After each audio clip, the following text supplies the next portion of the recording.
Welcome to the Black Paper. My name is Ndukwe Onoha. And I'm Cheta Wansi. Today we have an interesting guest. We're honored to be joined by Bayo Alaba. Now, Bayo Alaba is a British Nigerian politician who has served as a member of parliament for Southend East and Rochford since July 2024.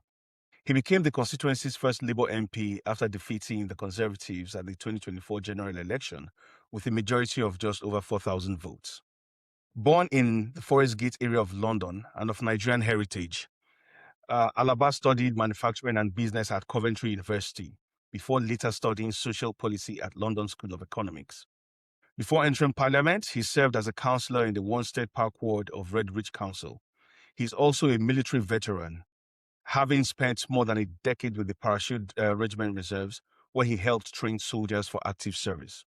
Alongside his political career, Alaba has been involved in business and community work. He ran businesses with London's creative and nighttime economy for over 2 decades and has worked as a school governor, youth mentor, and charity trustee.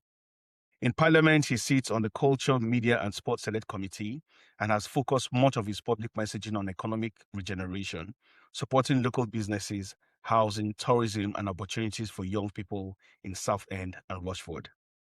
Bayo, welcome to the Black Paper. Welcome, gentlemen. Yes, you had me blushing when you was reading that sort of biography, but no, yeah, welcome. Thank you very much for sort of having me on. Yeah. So, Bayo, we just wanted to start as we do with these things, with your background. So your name, your full name is Adebayo, which already, if you're Nigerian, this is not just Nigerian heritage, but a Yoruba heritage as well. And you're not shy of putting that in front of your name. So I just Omo Yoruba Dada, Omo Luabi, and all that, but Bayo, if you could just tell us a bit of what it was growing up. Yes, it's interesting. So my parents sort of set up their base in East London, in Forest Gate, Upton Park, in East London, and West Ham dog. West Ham, that's right. West Ham. Oh, yeah, I was born on Green Street. And so I kind of, so I grew up in East London, which is kind of different to the East London now in some respects. So I'm a child of the 70s. And, it was very multicultural.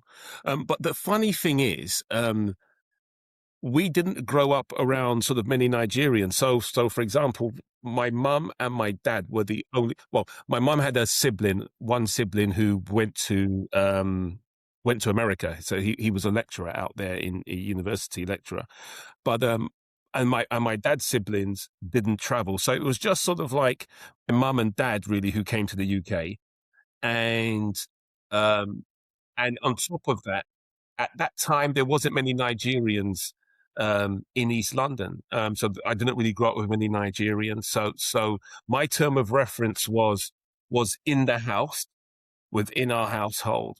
And so it was interesting. We had culture and food and all of those kind of things in my house, but outside of my house, it was just a very multicultural environment, so you had people from India, Pakistan, Turkey, Jamaica, Trinidad, Ireland. So it was just a real multicultural mix, sort of, and that was my experience of East London, in terms of sort of diversity.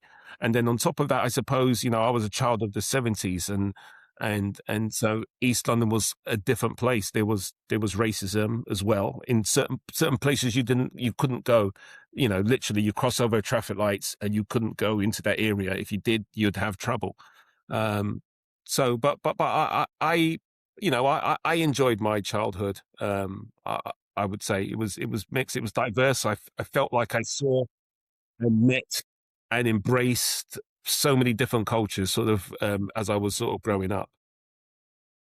That's quite interesting. And so now you're an MP, the first Labour MP for for your constituency, and I just wondered, how, if at all, did growing up, as you say, in the child of the 70s, in the era that you did grow up in, how did that affect your politics? Or because I know that you're one of those people who has always been proud of touting their working class background. So did growing up in your community and at the time that you did it affect your politics, or did you find politics later on? I think I found formal politics later on, but I was always sort of like, I was always politicized. So my parents would always, they would always have magazines. They would always be watching TV, debating, shouting at the TV, and so me and my siblings. So I'm the youngest of six from my mum and dad, and so I was always sort of like, I always saw politics. It was always there, but I probably only processed it in a social cultural way. So how did policies affect people like me? How did it affect communities? How do law, how does law affect communities? And so I always saw it in a way how people live their lives, how it impacted people's individual lives, whether it's stop and search from the police, whether it's whether it's how people, I suppose, diversity in the workplace, that kind of thing, attainment, access to jobs, all of those things. So I kind of saw it like that, more so than ideology. I just saw social justice and representation and social cohesion. So that's how I processed it. So I'm sorry, before you comment, Cheta, because you've mentioned the lived experiences, as it were, of Black communities, and a lot of people have spoken about, whether it's stop and search and all that, So I guess for me, it's as someone with roots in African heritage community and the diaspora, what does Labour still? Would you say that Labour understands this community, and or is there something yet that Labour hasn't grabbed? Because I mentioned this because you're a Labour MP, and interestingly, we started this podcast as a response to the Labour government's white paper on immigration, and just before the local elections, we had a poll on the community asking them how much they would support Labour, and one of the findings was that Labour was sort of like losing support within the community, mostly to the Green party, and even to just apathy. So would you say there's something that the party still hasn't understood about the Black migrant experience, and is this costing the party, or is the party still safe? I think the Labour Party is a safe space for Black people of Afro-Caribbean heritage. It is a safe space, but, and that's a big but, has the Labour Party moved with the times? Does it really? And I would say some of the other political parties are in that position as well. Do they understand the difference between sort of someone from African heritage, Caribbean heritage, there are different cultural values. No, I don't think they understand that, So if I think about my parents who came in the early 60s, my mum was upper middle class, my dad was middle class, and these were educated people. They came to study. Whereas if I look at a lot of my Caribbean friends, their parents were blue collar workers. They came to work at Ford's and the post office. It just so happened my mum and dad ended up working for the post office as well. But my point is, I don't think they understand class as well. They just see sort of color and think we're this sort of one large homogenous group, and actually we're not. And so I think the parties and the Labour, and if we use the example of the Labour Party, do they understand? Do they understand that there are, there are different types of black people. I can't believe I'm saying that, but I think the pennies dropped recently, but it took them too long, and I think we're in that phase where they're still figuring it out. But the problem is, we haven't taken a lot of black people on that journey. So my mum and dad were so loyal to the Labour Party movement because they knew it was the party that championed immigration and equal rights and civil rights and that kind of stuff. But you fast forward to the second generation and the third generation, and I do a lot of mentoring. So I mentor young people. It's mostly sort of young boys or young black men and young black boys. And, so some of these guys are in their sort of 20s, early 30s sometimes, and they don't see a home for themselves within the Labour Party movement. Now, that's where we've failed. We've failed to be, we've taken votes for granted, and we've forgotten how to connect to that second, third generation who feel Labour doesn't reflect them, be it visually in terms of number of MPs, but even in its language and how it tries to sort of connect with us. And so I think there's a lot of work to be done. Are there blind spots with the political parties? Yes. Do I think that the Labour Party is possibly the best place for those votes? I believe so still. And there's a lot of work to be done, but there's blind spots, and I think our votes have been taken for granted effectively over the last probably 5 to 10 years, probably 10 years or so. Oh, okay. Okay, thanks. Of this, you've mentioned blind spots, as it were, and I can group them into roughly three.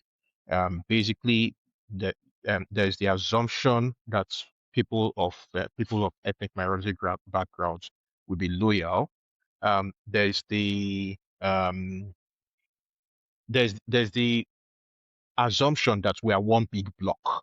Currently I'm sitting in Ghana, and I'm a Nigerian, and as you will know, there are differences between Ghanaians and Nigerians. And so, for example, in the World Cup, England is playing Ghana later on, and my Ghanaian colleagues keep reminding me that Nigeria didn't qualify for the World Cup, so I will be supporting England against Ghana.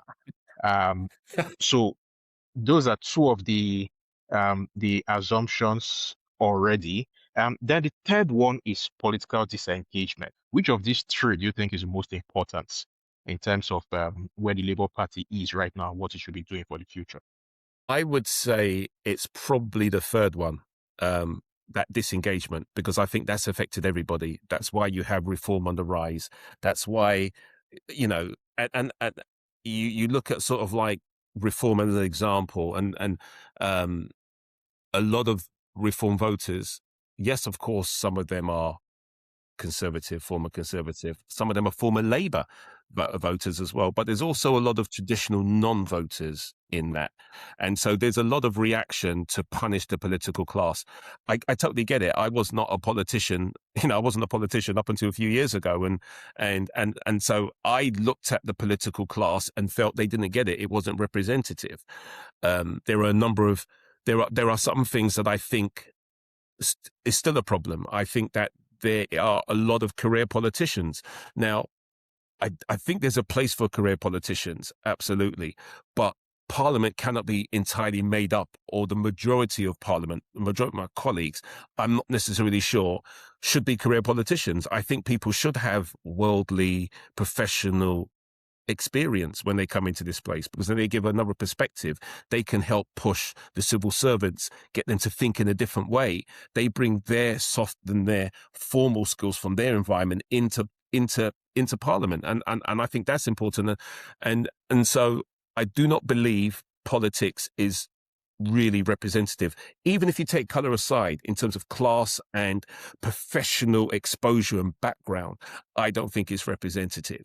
And so I think it's probably the third one. Of course, there are issues with regards to representation within our community and people not understanding that actually,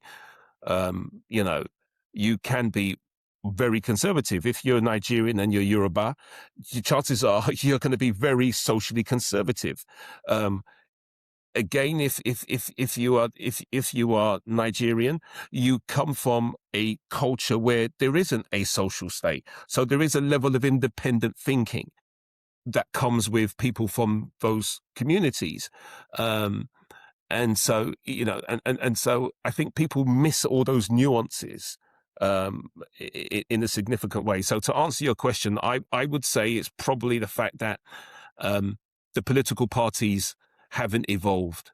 I can go on more, but I do not believe they've evolved sufficiently or at pace to understand the types of new voters that are there and why voters are disengaging. I don't think they really understand that.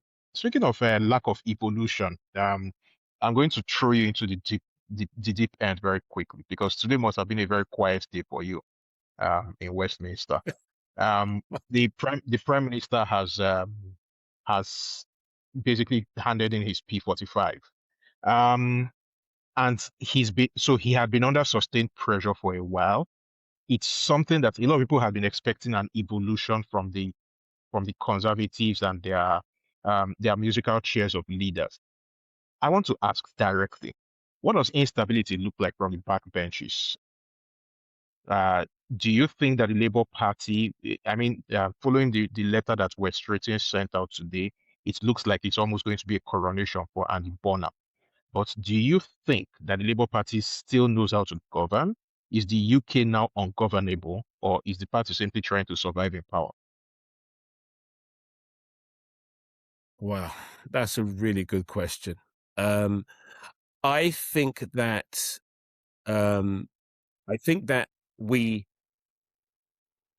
I think coronation is probably better than civil war. Coming from outside of politics and looking at it, I have a different mindset. I think people should be more collegiate. I think people should think more, have much more of a collective responsibility sort of ethos. In the companies and the organizations that I've run or I've worked in, this is not what you do. You don't publicly criticize management. You solve the problem internally. And I believe that's what we should do, even with regards to the current troubles that we have within the Labour Party. I don't think we've done that properly. I don't think we've covered ourselves in glory. That being said, I think it feels like there's a bit more of an order. It doesn't feel like we're heading into a civil war and loads of factions. It doesn't feel like we're heading into that. It feels like there's a sense, it feels like people have looked at the current political climate and they know we only get one more chance at fixing this. We only get one more chance at change because we cannot become what we profess we wouldn't be or wouldn't become, and what we criticize and what we critiqued, which is that continual revolving door of ministers and prime ministers with the last Conservative government. We can't be that, and so and that's the bit that sort of frustrates me. To your point about whether the Labour Party has become ungovernable, I don't think it has. I think the Labour Party is driven by more ideology. So there are more sort of ideological factions, for want of a better phrase, within the Labour Party than if you look at sort of like the Conservatives and things like that. So that's always a challenge. But I think the challenge is, yes, there's a bit of ideology, but I also think there was a consensus when we came in, and I felt we were quite focused on the project and the responsibility that we had before us. What I think I think this is a problem for all the UK parties, probably with the exception of Reform and Restore. But I think this is the same for most sort of social democratic democracies around the world, which is I don't think we fully understand the impact of social media and the plurality of media in this country. And I think that's driven quite a lot of the discourse and the negative discourse and the misinformation and disinformation. I think that's driven the current political climate, which has made the UK look unmanageable. And I think that is, I don't think we're paying enough respect or we're observing the power, both positive and negative, of social media and how it's been deployed to destabilize democracy, how it's been deployed to destabilize the current government as well. So I think the parties themselves are still manageable, but to your point about have we become sort of ungovernable, I think that is being impacted by the weight and the power and the flexibility of how people are using social media, really, to the detriment of the political class and the political parties. And so just to go back a bit, Bayo, on what you said, because you had a quote there that was quite interesting. And this was drawing up from your private sector experience. You said you don't criticize management openly.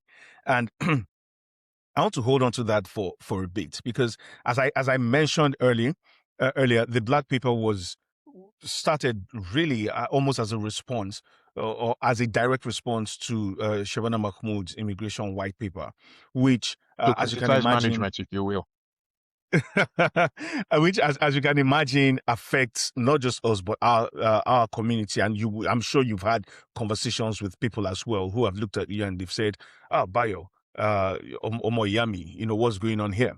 But so the question, and that I've had those conversations since yesterday and immediately after Kesama's resignation, where people have said,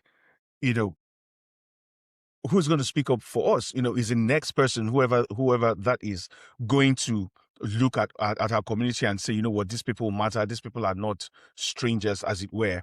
And when they look at people like you, and someone like you who, if you look at your record, you have one of the high, you're amongst the highest in terms of aligning with the party. Your voting record aligns, strictly with the party. And then they're wondering, yes, Bayo may look like us, may sound like us, understands us, but will his loyalty be more to the whip and and to the party, or is he able at all, even if he feels this thing, is he able to speak to our situation?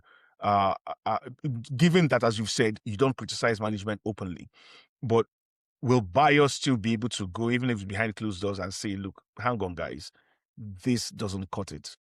Especially, and I know this is a long-winded question, but especially when you look at the fact that a lot of people who came here as either as skilled workers or as NHS staff came here with a promise that after 5 years you're going to have a route to citizenship, and then Shabana Mahmood's white paper comes in, and everyone is suddenly thinking, "Oh my goodness, we thought Labour was for us," So how, I guess, the question is, how confident should people be that with a new leadership will be a new approach to things, and would Bayo be able to stand up for people that have the same background as he does?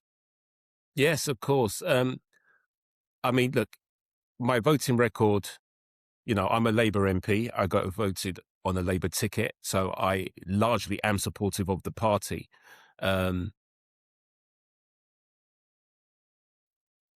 I think most Labour MPs have similar records to me. Yeah, okay, there might be one or two that vote consistently against the party, but I don't think I'm any different to the vast majority of MPs, vast majority of Black MPs.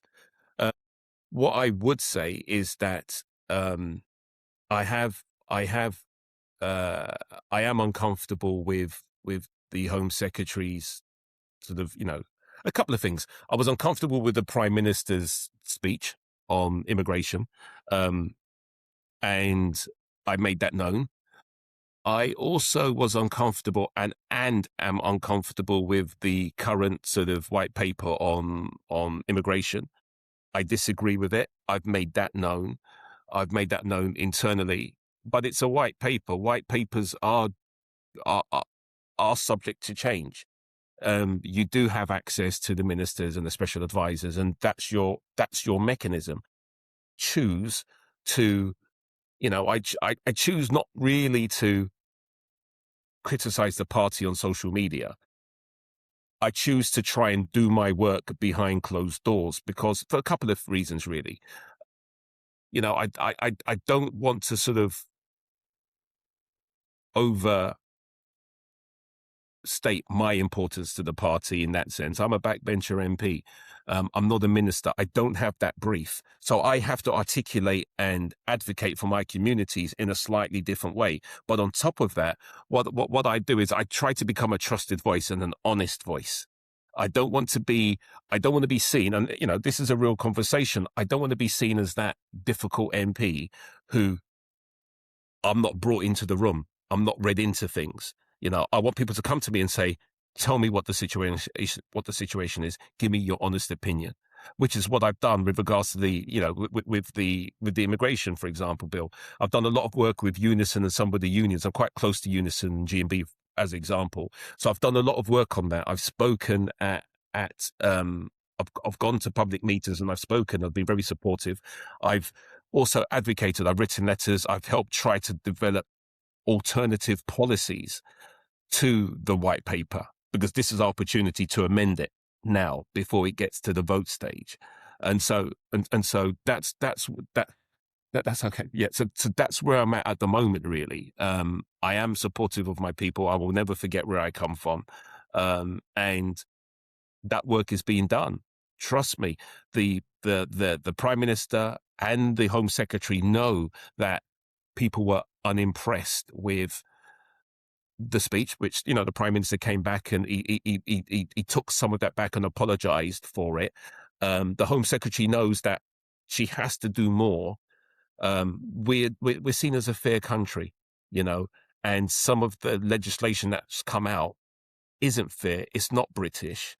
And it's important that we cannot let reform or restore live rent free in our heads. And I think that policy speaks to that. I think it went too far, you know, and but the work hasn't finished yet. We're still working on it, you know, and yeah, I'd like to think that there will be significant, not concessions, because it was a white paper. I'd like to think a lot of our thoughts and processes and suggestions that have come from us or has come from the community is going to be worked into that sort of the amendment stage.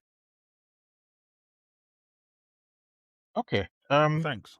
I think that's a decent enough answer, and we'll be watching you. We'll put your feet on the fire to make sure that you do what you have said you will do.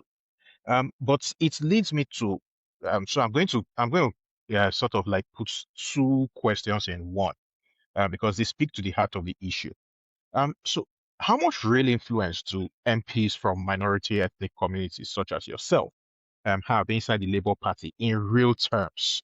Because when we hear of organizations like Labour United, whatever, I don't see many ethnic minority faces.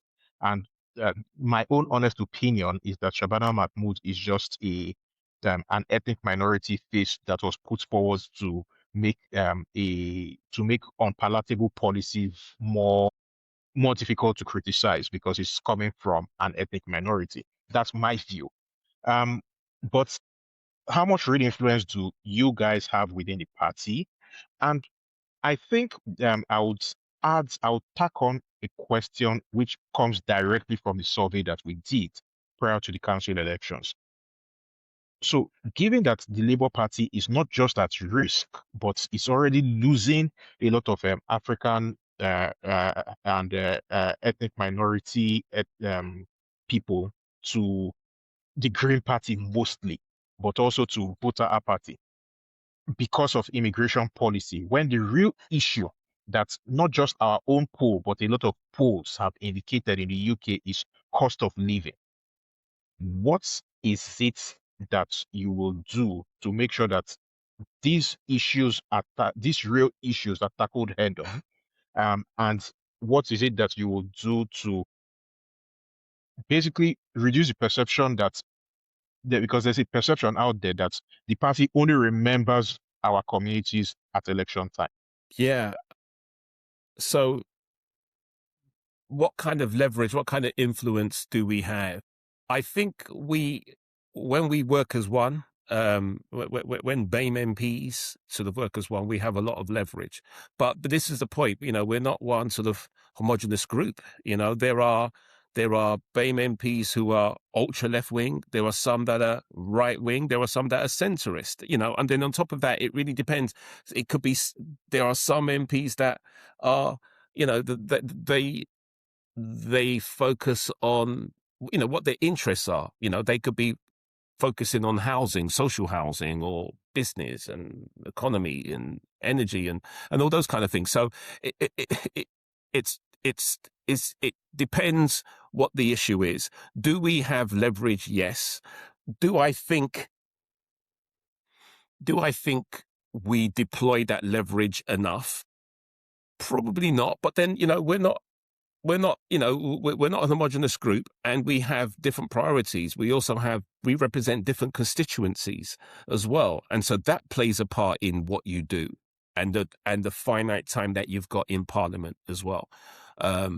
And so it would be remiss of me to be focusing purely on matters that affect the Afro-Caribbean community, for example, when only 5%, I believe, of my constituency is ethnic minority, and so I've also got to think about with the time that I've got, this is an honest conversation between the three of us.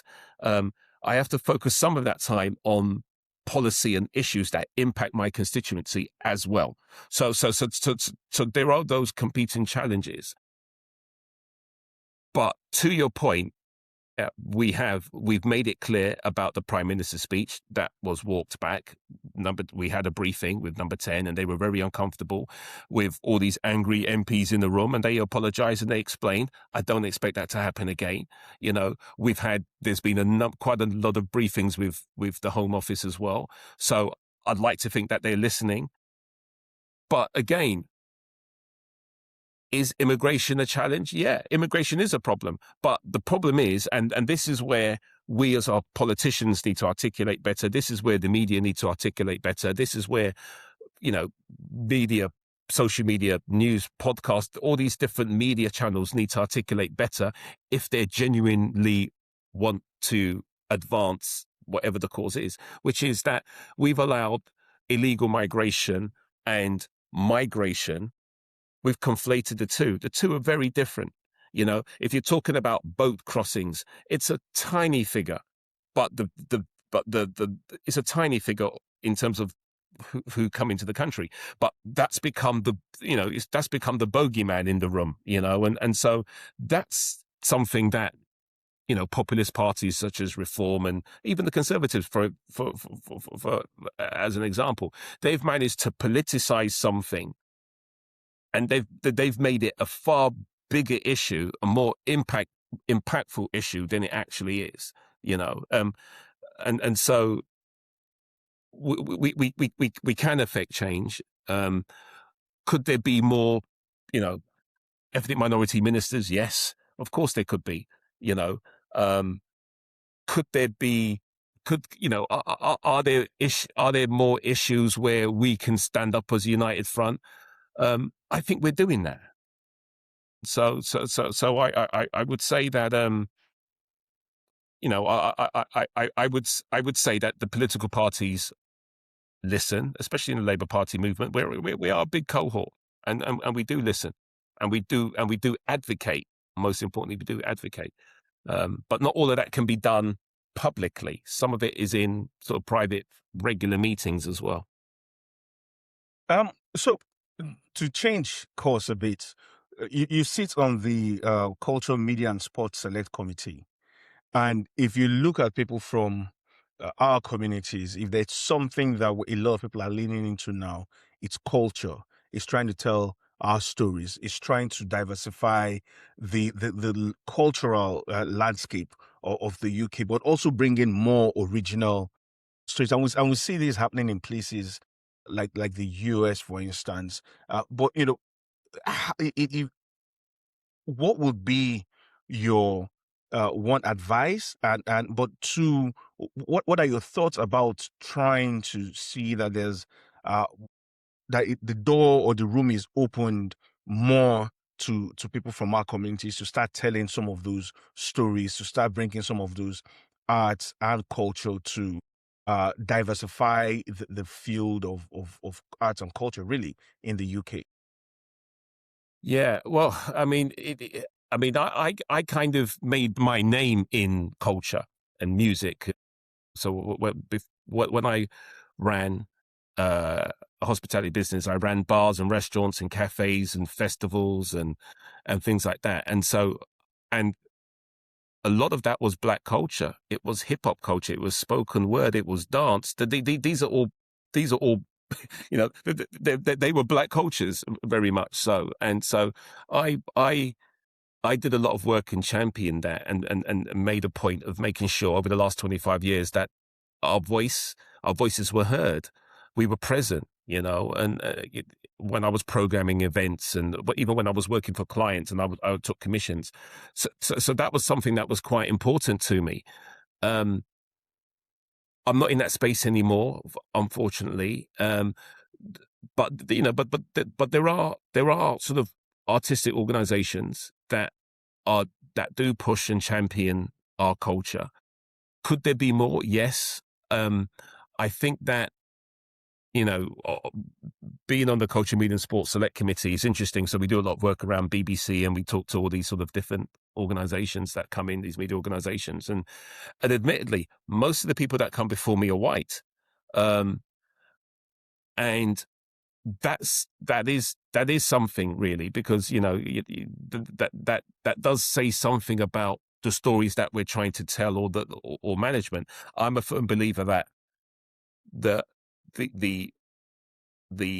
look and the vision and the ethos of an organization, very much sort of like you see at ground level, and so I think if we are really going to change the storytelling and things like that, then we need to own our narrative. We need to own our stories. We need to see more ethnic minority executives up in some of these, sort of like, in some of these sort of like senior positions.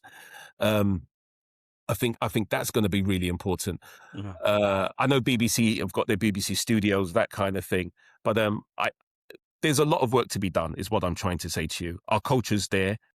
Yes, sometimes people try and dip in and take the good bits from our culture, and we don't get enough credit for it.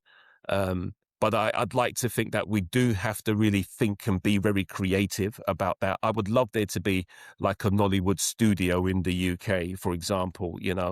I think it's important. I think there's a market for it as well. But we can be creative in this time of budgets and stuff. We can look at short stories, that kind of thing, and we do need to commission our work. We do need to invest. I don't know how else we can do that. Whether there's Black artistic sort of funds that goes towards specific communities. We have to be creative, and we have to keep on telling our story. It's not perfect, but a lot of people understand and like our culture. Even now, when you talk about Afrobeat, for example, that's huge. It wasn't Afrobeat when I was a kid was Fela Kuti, but that, if you look at what that means now, how people dance, and how our culture is very much mainstream, which is good. It's good in that sense, but we just have to be part of that. We have to own those organizations. We have to monetize we need to monetize our intellectual property, and that's always the challenge as well. So there's work to be done. Whenever I'm talking to BBC and they come before me, we do talk about representation. We do talk about how do you engage with some of these smaller film producers and these writers, and and they give me their answers, and I'm sure they mean well, but we've got a lot to do. Some of it we have to do ourselves, but we've got a lot to do. And some of that will have to be, a real collegiate aspect. We have to work together, do loads more collaborations, making sure that we elevate ourselves. And that has to be part of our journey as well. We do have to take ownership of our story and of our organizations that tell those stories. And so just before Cheta comes in, when you start talking about, I couldn't help but just throw in this short plug. There's an organization working on the story of Queen Idia, and it would be good to invite you to the next sharing because it's quite amazing how music and stories and poetry are being used to tell the story of one of Nigeria's foremost queens and legends. So it'd be good to get you to come to a sharing of Queen Idia, the musical. Absolutely. Okay, so after that bit of nepotism from Unzukwe, let's go on. I have This is what I I have have to three deal with questions I weekly. want to. I have three questions I want to ask you. Just to round up. And I think I've liked this interview. I wish it could last for longer. But I'm in Accra for work, and I do have to get back to work. Well, So listen, let's make sure that there's a part two. If you have me back, let's make sure there's a part two. no, that's definitely when I'm back in the UK, we're coming to when I come back to UK, we're actually going to have a part two in person with We'll take all you the up on cameras that. and all of that. And I know So a nice Nigerian restaurant where we can at least maybe do this over pounded yam and proper egusi. Ooh. Yes, absolutely. anyway, so I want to hear from you directly. Is it fair that someone who came to the UK legally, built a life, paid taxes, followed the rules, is being told that the rules will change after they enter the field? No, it's not fair. It's unjust. It's not. It's British. It's not fair. It's immoral, and that's not what we stand for. That's not what I stand for. You voted for the border security bill. Did you while the bill was being discussed, did you raise the question of Cameroonian and Sudanese students being stripped of Chevening scholarships or losing Chevening scholarships before you voted? It was raised. I wasn't across the detail, but it was raised by other members. I'm aware of that. Okay. Do you advocate for African diaspora communities in Westminster because your constituency, Essex, is predominantly white, and it would appear that reform is making inroads there. Does the distinction for if you advocate openly for African communities, does it matter to your constituent? It probably does. It probably does. I mean, look, MPs have this challenge, really. It's like, the balance between talking about your personal issues, your personal sort of like interests, and national interests and local issues. I feel, and maybe this is the marketing person in me, I don't know. I feel I understand the mood of Southend, and Southend is fiercely independent. It's, as much as it's close to London, yes, there's pockets of wealth, but there's large pockets of deprivation, significant. And it's a community that, Southend and Rochford is a community that literally, I think it's very proud. And it's one of those where I do not believe, if I talk about something nationally, I find, if I talk about something nationally, I find that often there's sort of like less engagement, whereas if I talk about something specific that's local or something national that I can give it a local context, the engagement is so much more. And so I have to balance issues. I always try and deploy my parliamentary work. There has to be a local context. There has to be a local context often. Of course, people have their own sort of interest as well. So there's some stuff I do around the military. It doesn't really have a military past. Well, it doesn't have it has a strong military past, but it's not necessarily a strong military community now. So there are some things that I lean on but as an MP, you have to make that call. You have to make that balance as well. You have to, you do, as a constituency MP, you do have to make sure that what you do is relevant to your constituency. All right, and just one final thing from me, and thank you for spending time with us today. Today has to be probably the most boring day in Westminster, and so um, so one of the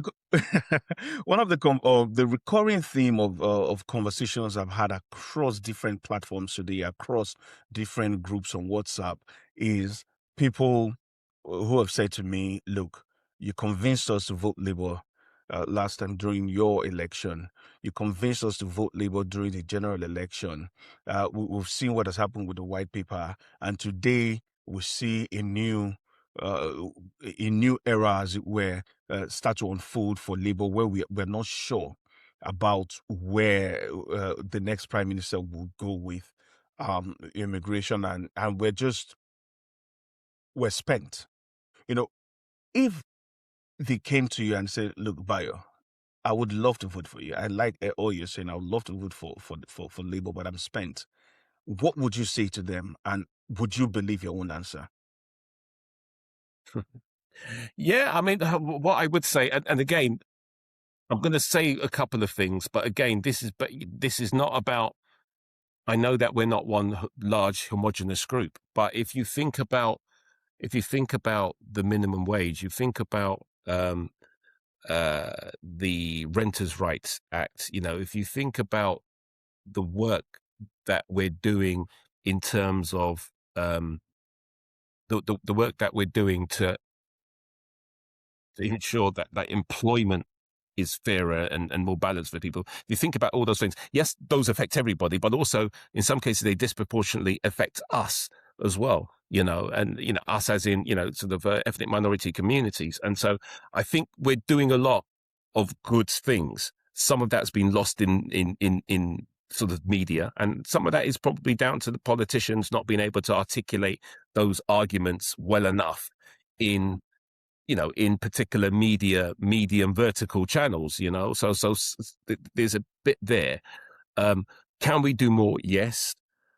Do I think that we're probably, do I think we've made mistakes and things have come across poorly? Absolutely. The Prime Minister's speech on immigration, some of the work that the Home Secretary is doing, needs adjustment, needs better sort of engagement,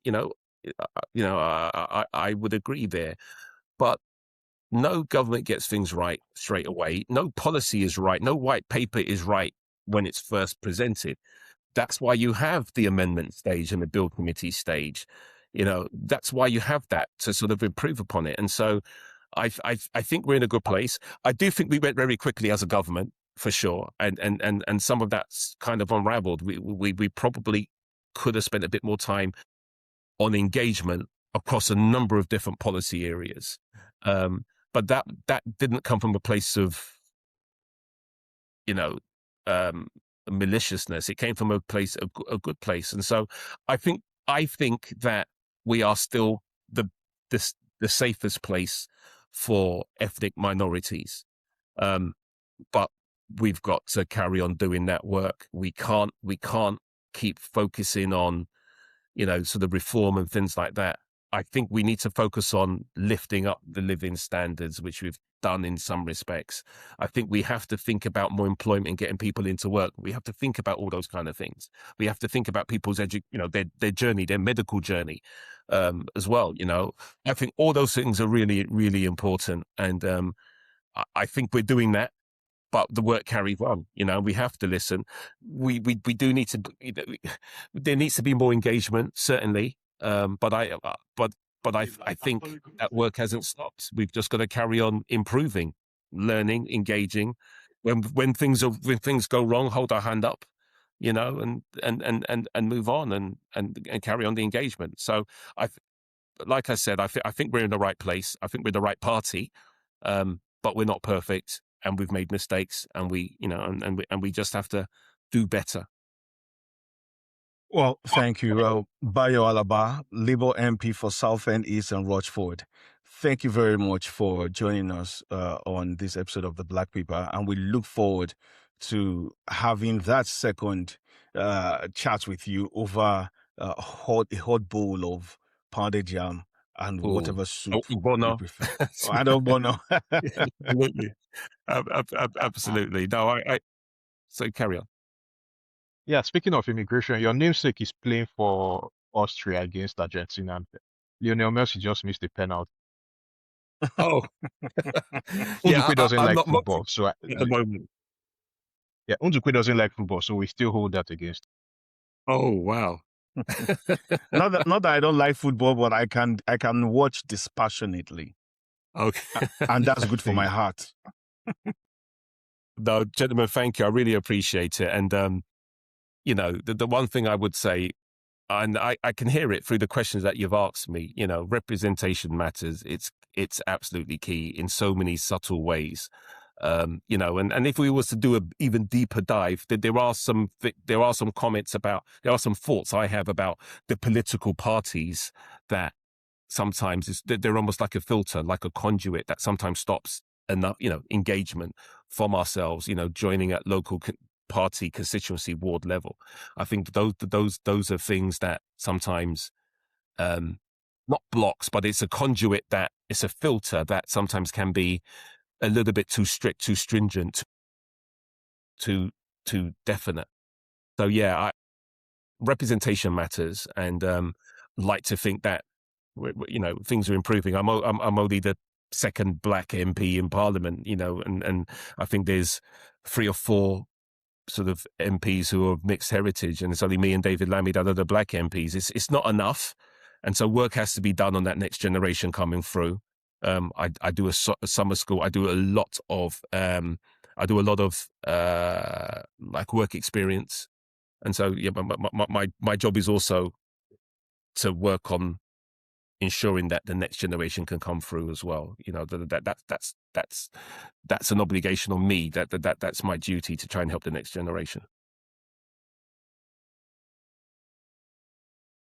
Thank you, Bayo. So when you say you're only one of 2 Black MPs, is that from your end or Labour? in Parliament? Yeah, in Parliament. In Parliament, there's 2 Black MPs, myself and David Lammy, and then I think there's, well, actually, there's only 2 Black MPs across all of Parliament, should I say, and then there's probably 8 or 9 mixed race MPs. Well, what about people like Florence Male. or I'm talking male. oh, male, right. Male. Okay, Sorry, okay. I'm talking male. Sorry. Aha, right. Okay, no worries. But you know what? Thank you very much, Bayo. It's been interesting, and we'll leave you now to carry on with the important conversations and the maneuvers that are definitely happening as Yeah. Labour tries to find its next prime minister. But this was quite lovely. Thank you for making our time to speak with us, Gentlemen. Thank you. I appreciate it. Thank you for joining us. Thank you. So, Chesa, that was quite interesting, wasn't it? Yes, it was. It's And pity that I had to hurry him off, but I took time out of a work day to get this out of the way. Yeah, to get this done. Okay. So it's basically my lunch break, and I have a meeting to rush off. Yes, I know. And well, we'll see you at the next one, Cheta. See you at the next one.